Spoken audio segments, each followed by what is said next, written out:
This very special Periscope where I'm with Nate Wong and the Wong side down, the one way down, the one way down, and we're going to be here for some scope chatting and then for some live music. Okay, so I'm going to flip the camera. The band's going to introduce themselves and they're going to start and play a song straight away called "The Everyman."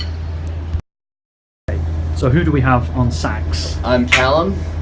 Hi, Callum. I'm Nate. Nate. I'm Jeff. Jeff. Okay. And what are you going to play for us? We're going to play a tune I wrote called Suerte. I'm going to play a tune I wrote called Suerte. Oh, we're not playing the Everyman. I changed it up. Oh, we're not playing Everyman, okay. It's not your fault. That's okay, it's okay. I changed it up on you. That's what it's all about when it comes to live. Who is this guy with the camera? It's one of the tunes that my band plays. It's called The Long Way Down. We're usually quintet, but today we're a trio. So it's too early in the morning. It's too early for the other guys. Yeah, it is 20 past 11 in the morning, so they've graciously come out and they're going to perform for you. Crack of 11. Yeah. Okay. Jazz Dawn. Alright, should we play? Yep. Fire away. 1, 2, go.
I would clap if my hand was not holding the phone.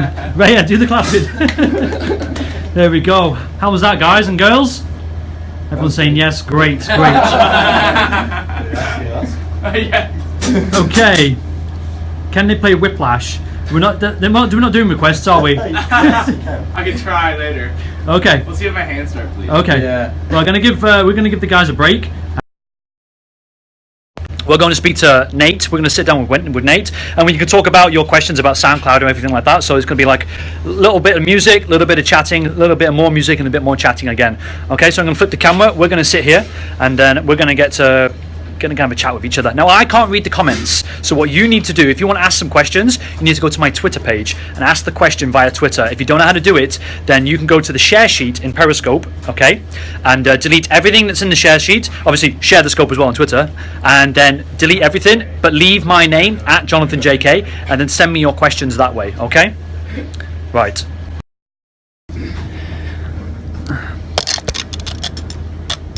There we go.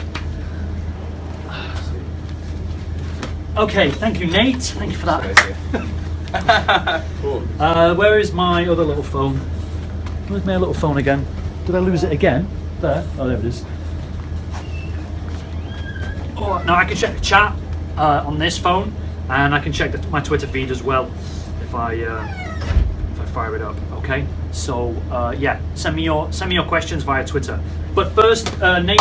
Tell us a little bit about yourself. Give us a bit of your history, some of the bands that you collaborated with back in San Francisco. Okay, yeah. Tell us a little bit about. Is it Kid Jazz? Yeah, we can talk about that. Yeah, just generally touch on those things. Just give everybody like an Okay, introduction to who sure. you are. Well, I'm Nate. I grew up in. I was born in Hong Kong, and then I grew up here when I was really young, and then moved to the States when I was 10, and I lived there for a really long time. I lived there for about the last 15 years or so in San Francisco, Arkansas, and Boston, and I went to college at the Berklee College of Music, where I met Callum, the saxophone player you just heard, and yeah. And in the last 2 years, I've lived in Hong Kong, and I've like played in the scene here, and I play jazz like what you just saw. I also like play in a rock band called the Nowhere Boys, and I play like commercial pop music too. But you do. We spoke previously on another scope chat, and we talked about different styles of music. Not only do you do jazz, but you also do canto pop. Right. But that's totally different. It's very different from what you just heard. Yeah, it's like, yeah, it's just like typical pop music. We go around China and like different parts of Asia, and actually kind of the whole world, playing with this canto pop artist called Sammy Cheng. That's like my main canto pop gig, and she's a really famous artist here in Hong Kong, or all over Asia actually.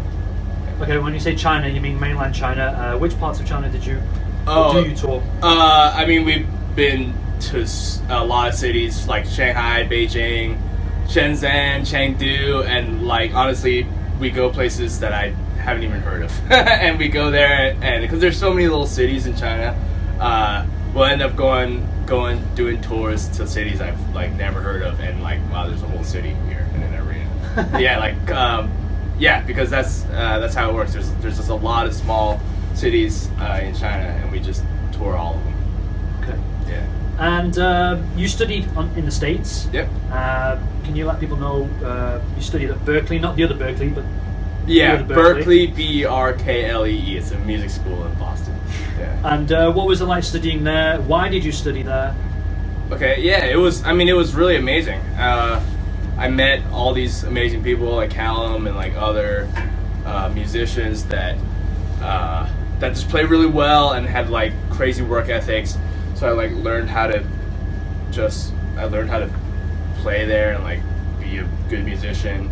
I studied with all these really great teachers like Ralph Peterson, Terry Lynn Carrington, Ian Froman, and stuff. Who are those people? They're like famous jazz drummers. All like, drummers. Yeah, they're Okay. drummers.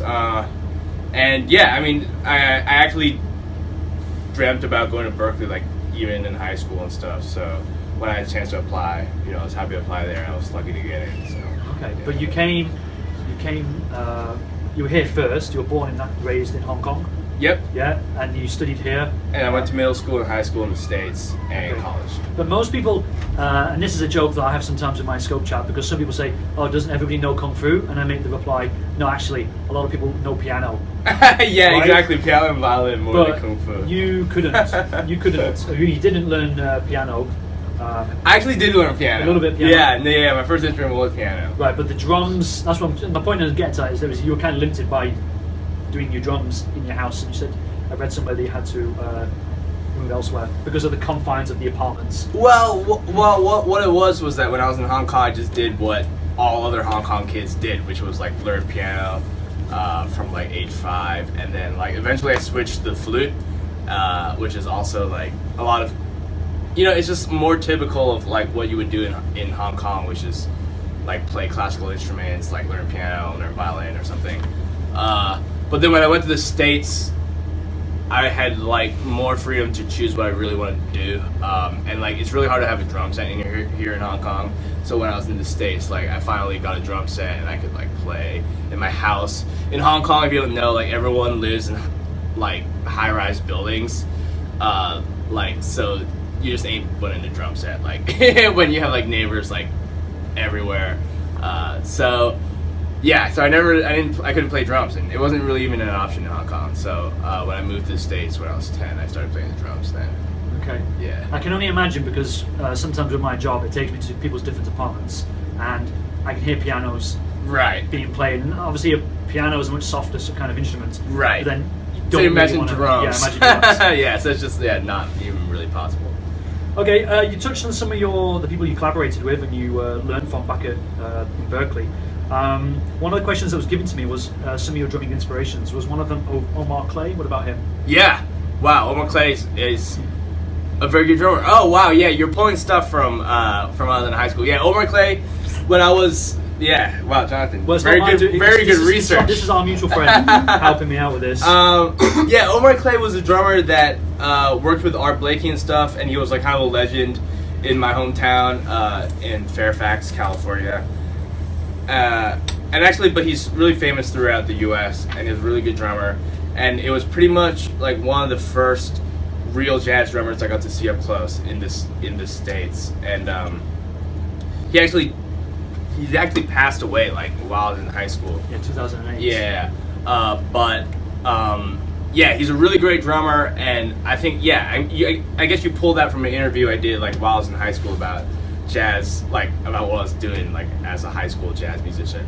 But yeah, I talked about Omar Clay and like how it was amazing to see him like in really small venues like in my hometown, and like I really learned a lot from him because it was like one of the first drummers I got to see like from up close. Okay. Yeah, it was really cool. Okay. I haven't thought about Omar Clay for a long time. That's cool that you brought it back up. Because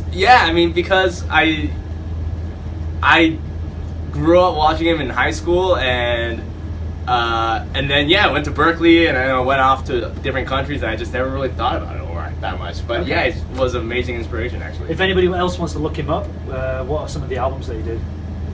He's on this Art Blakey like percussion album.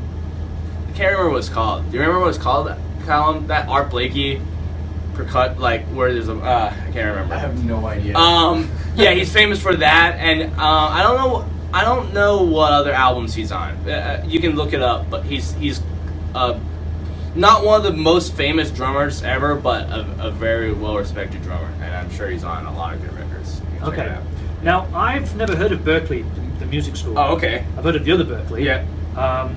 But what is the Berkeley Music School known for? Just in case other people. Oh, okay. Berkeley is known for being a contemporary music school. It's like a really huge university for music. Like it's 4,000 people. Most other conservatories are like a few hundred. So it's really amazing. Like you surround yourself with a lot of musicians, a lot of different musicians. I did see some of the stats on their website, like how many rooms they have, how many studios. Yeah, it's quite a lot, especially for music conservatory. Like it's not big compared to like a public university, but it's really big for a music school. It cranks out a lot of pretty good, high quality musicians like all over the world. So the network is enormous, and it's like one of the few schools to start teaching jazz, like conservatives to teach music other than other than classical music. Now there's a lot of universities that teach jazz, but I think it's still one of the few universities that teach like other contemporary music, like pop, or like bluegrass, or funk, R&B, rap, like whatever. It does all contemporary music, and I think it's one of the few conservatories that teaches like all those kind of different music and takes it seriously too. Like for example, in Juilliard they have classical and then their contemporary stuff is jazz. Whereas at Berkeley, like the contemporary stuff is like even more current. So I think that's what's cool about it. Okay, and why did you both? What's your Callum. Callum, why did yourself and Callum come to Hong Kong together? I'm assuming together. Yeah. Actually, so when I was in, we're talking about you now.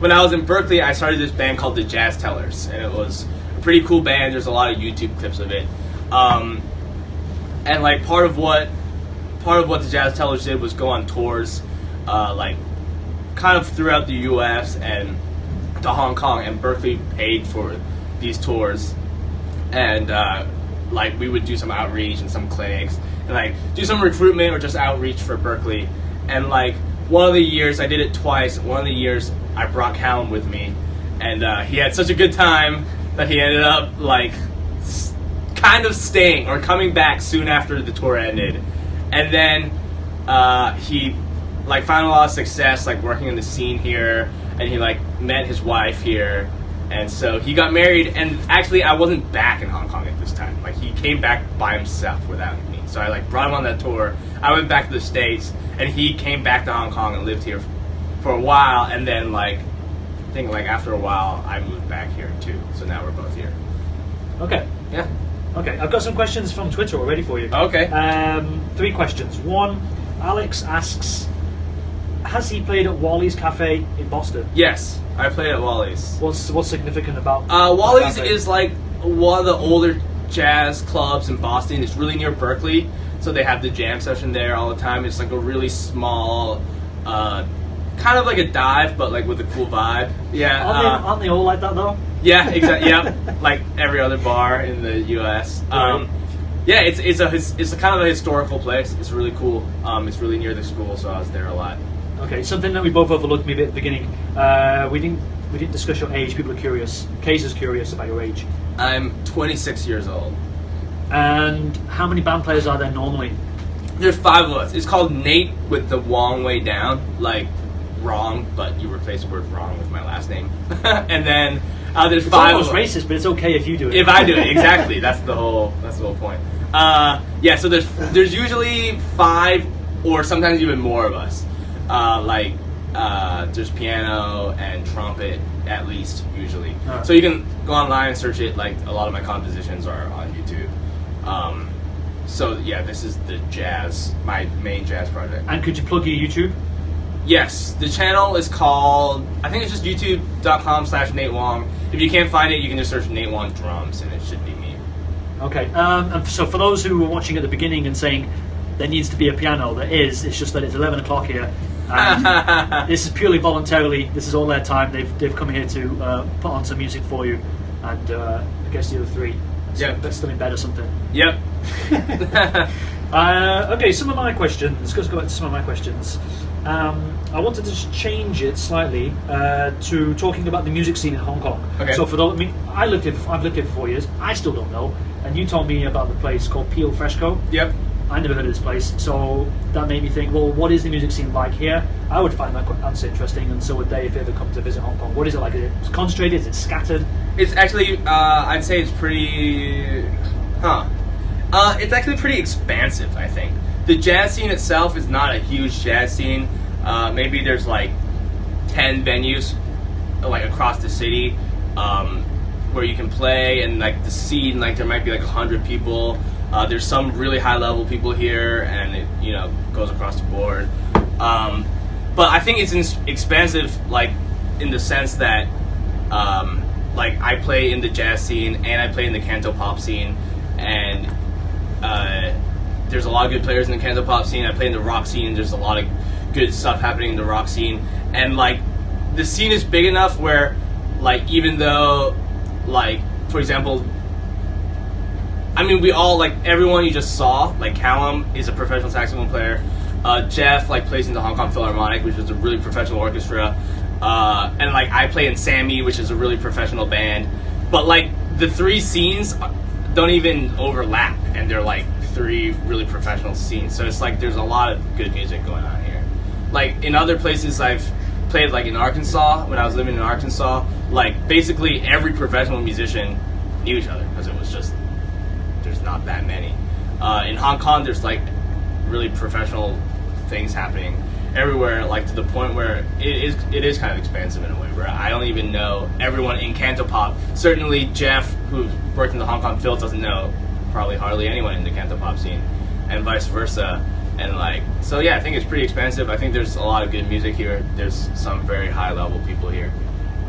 Yeah, and the venues are good. The venues are really cool and comfortable, and they have good audiences and stuff. So yeah, I think it's pretty cool. If you come to Hong Kong and you want to check out music, there's definitely a lot to check out. Like every week, there's definitely something good going on. Shout out to Callum, by the way. A lot of compliments for your sax work. Oh, thanks, guys. He's waving off camera.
Wow, great! This jacket is really good as well because I can put you in my pocket. There you go. So I can clap and scope at the same time. We talked last time about how profitable it is in Hong Kong. One of my questions, I can't remember if I asked it or not, but what would it be? Is it easy for you to make the money here compared to the States because you can speak both languages, you can do different styles? Totally. It really helps that I speak English and Cantonese. I think that's like something that I already realized before I moved back here, and maybe it's even manifested itself in an even bigger way. Nowhere Boys is actually bilingual, but the commercial stuff is Cantonese. The Cantopop stuff, sometimes they run it in English, sometimes they run it in Cantonese, and if I didn't speak Cantonese, I wouldn't have those shows that they just ran the entire production in Cantonese. And then in jazz, it definitely helps I speak English. Like at the shows, I speak English on the mic, and most of the jazz venues are more than half expats, so it's good to speak English. So it's helped, tremendously. Okay, someone's just told me I'm offline. Let me just check. Okay, people are coming back. Cool. For those who are watching in the chat, luckily Kaiser tweeted me. What were we talking about? What point did it cut off? America, Hong Kong. America and Hong Kong. Which place is better?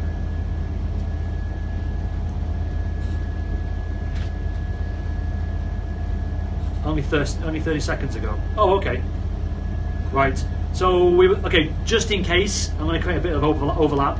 So you were talking about how your Cantonese is an advantage to working here in Hong Kong. But I'm wondering, how do you take the Cantonese to mainland China? How does Canto Pop work in China?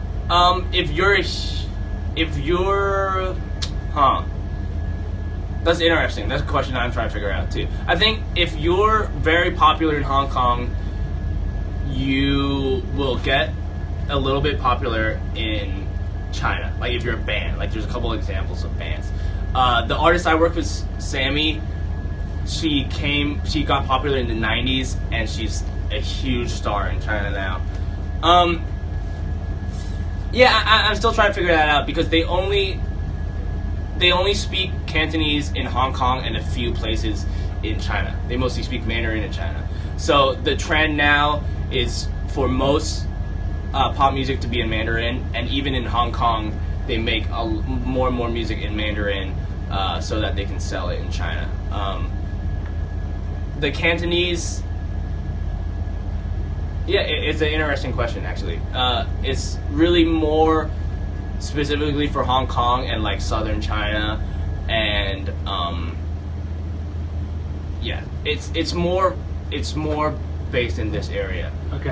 There are Cantonese songs that become hit songs in China, but not nearly as many as Mandarin songs. Okay, so you're not adapting it to fit the mainland audience.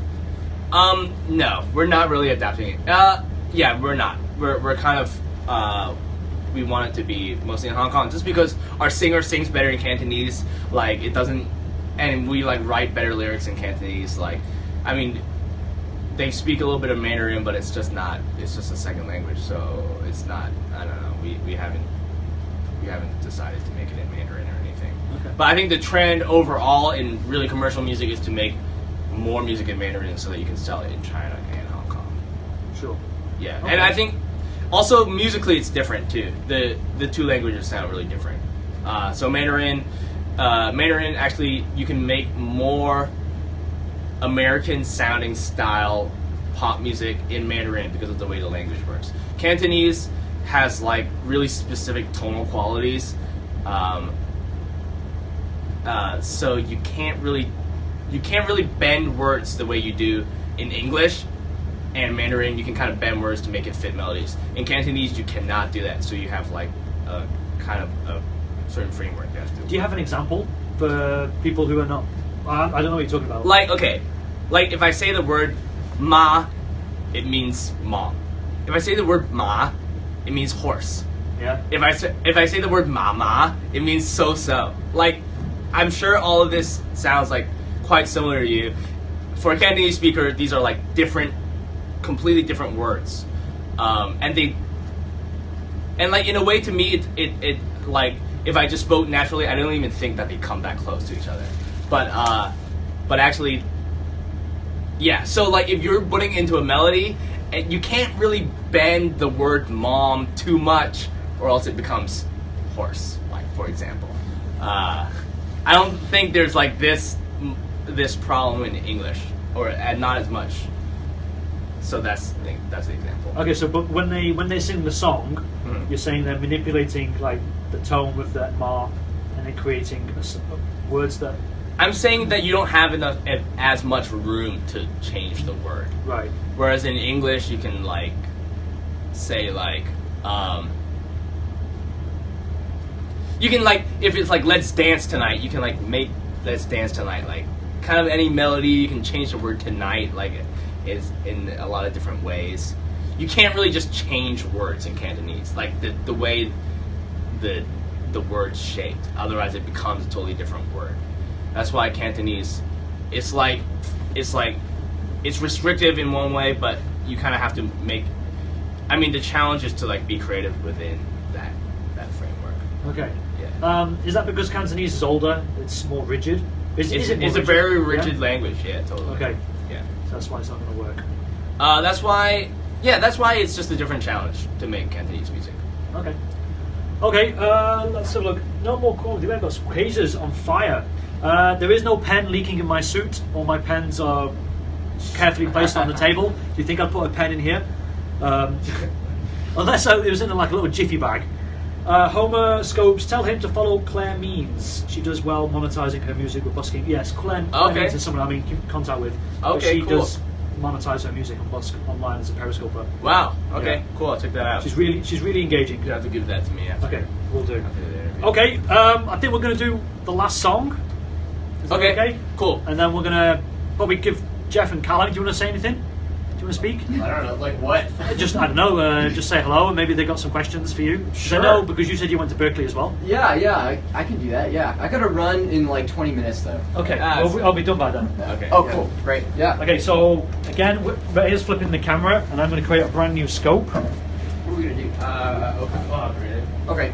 Okay, what is the name of this song? Oh, how creative you are to end that set with Rubik. I'm going to type this out.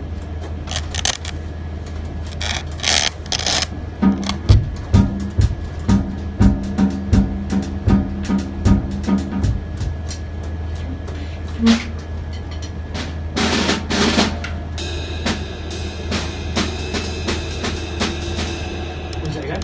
Oh, how creative you are. Oh, how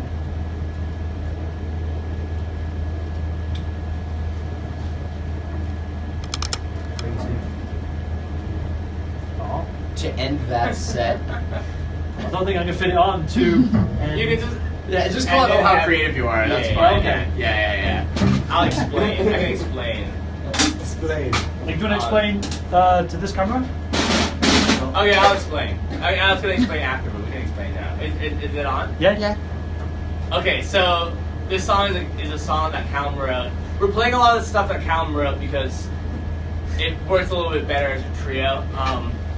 It's called "Oh How Creative You Are" to end your set with rhythm changes, and the reason it's called that is because there's this standard jazz form, or I guess a song called rhythm changes, and like for decades, people have been ending concerts with this jazz song, like since Miles Davis. It's actually cool, but it's pretty old school.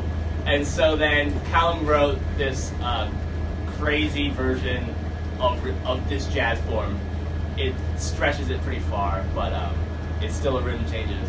And so he called it "Oh How Creative You Are" to end this song. All right, Okay, thank you. ready?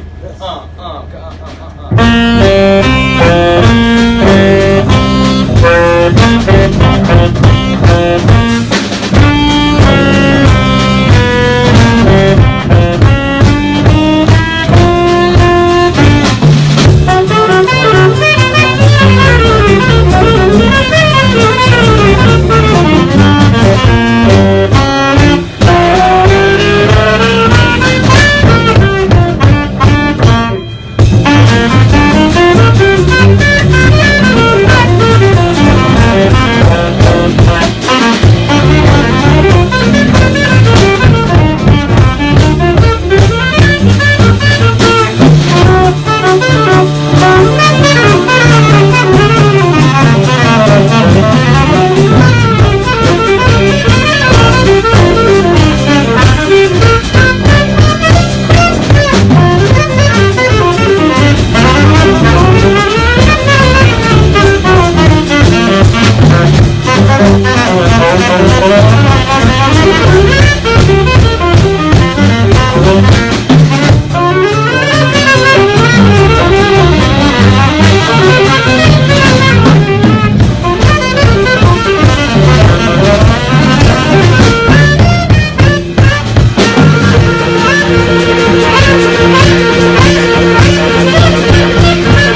Oh man, the comments here, people are saying you're working that bass. People are shocked at the sax, and I was flabbergasted the way you're hitting that disc. Nice Cool. syncopitation. What? Is that an actual word? Syncopation. Yeah, syncopation. Oh, okay. Thank you. Wow. Okay. Hey, wow. Many kind words. Very. Okay, thank you very much. So, we're going to end this scope, but before we do, this is Nate. If you're just joining in late, this is Nate on drums. It was on drums. We have Jeff on the bass, and we have Callum on the sax, who have willingly donated their time for this Periscope. So, big shout out to them. Thank you very much. Donated?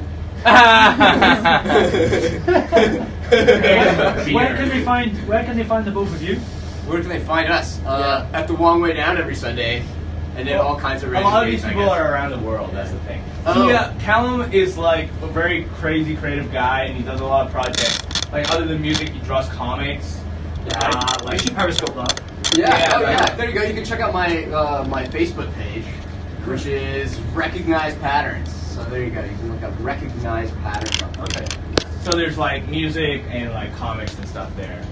And you? So my main job is I play in the Hong Kong Philharmonic Orchestra. Where are you from, by the way? Also from US, from Kansas City. Okay. Heartland. Oh, the Beatles wrote a song about Kansas City. I always wondered why. Tell me why. Wait, the Beatles did? Kansas City, it's called. Oh, I didn't know the Beatles. What? What? I think there's a bunch of different songs about Kansas City. Okay. Yeah. There's a lot of jazz songs about Kansas City. Yeah. It was a jazz, sort of a jazz way station for quite a while. Actually, during Prohibition, because the mayor of Kansas City. Bert from Kansas City? Yeah, Bert is from The Kansas most, City.